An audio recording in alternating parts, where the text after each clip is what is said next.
everybody's favorite, but today, Auntie Tanya's one of my favorite aunts. I'm talking, tell a few stories about my aunt, ones that I can't tell in church. So the first one was, I remember when I first got my license, I didn't have a car. I think as Tanya came over, her and my mom, they were going somewhere to the store or something. So I said, Mom, can I use the car? I gotta go do this school project. So she was like, no, we going to the store. So Tanya said, now ironically, I appreciate everyone wearing purple, because the story is about this purple geo-traffic. So she said, well, you can take the truck if you know how to drive a stick. So I said, of course. I said, yeah, let me drive all the time. We go, Johnny Park and Bell Out and all this stuff like this. He let me drive all the time. Now the reality is, he never let me drive. I never drove the stick. I just kind of understood the concept of it, and I just watched him. So I lied. He said, yeah. So she gave me the keys, and I struggled with the stick. I figured it out, and I drove the stick and went to my friend's house and did the school project.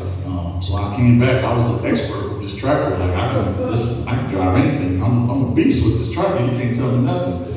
So they come back from the store, and she said, "How was it?" I said, "It was cool." She said, "How's my clutch?" I said, "It's good. I figured it out." And she said, "Well, how was the school project?"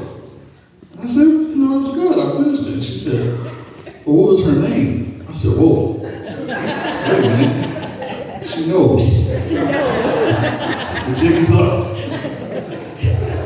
I paused, like a deer in the headlights. I didn't know what to say. But in that moment, I kind of felt like a calm peace, like, is she cool? I can tell her. It was raining. She said, "Well, do you protect yourself?" I said, "Well, hold on, Auntie, that's a bit much."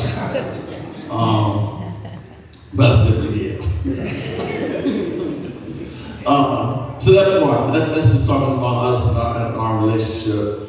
I would say the second one, so a couple of years ago, I came home, went over there to see her, sitting down talking, and Jarvis probably remember this, and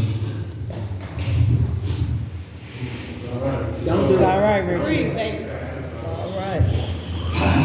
You got it, big dog. she let me sit there and just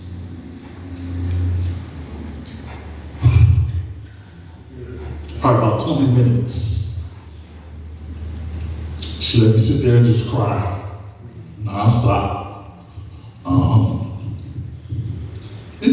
She knew what I was going through. She knew what I was feeling. She didn't say nothing. She just let me sit there and just cry. I think Jarvis was there. He probably remember this.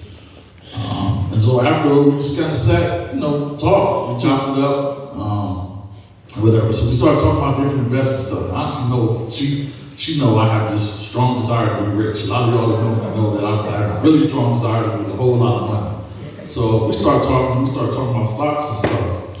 So she said, "What do you want to do with these? What do you want to do with these stocks?" I said, "Man, last year I missed out on this opportunity to buy Tesla at the time."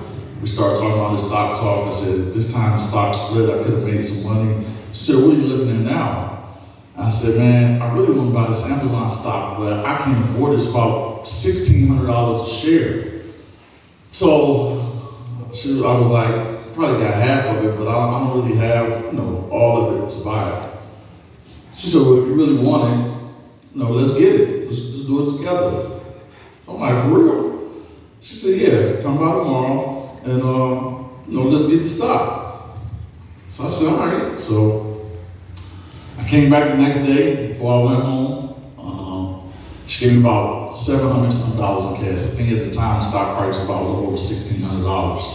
She gave me about $700 some in cash and a check for $82.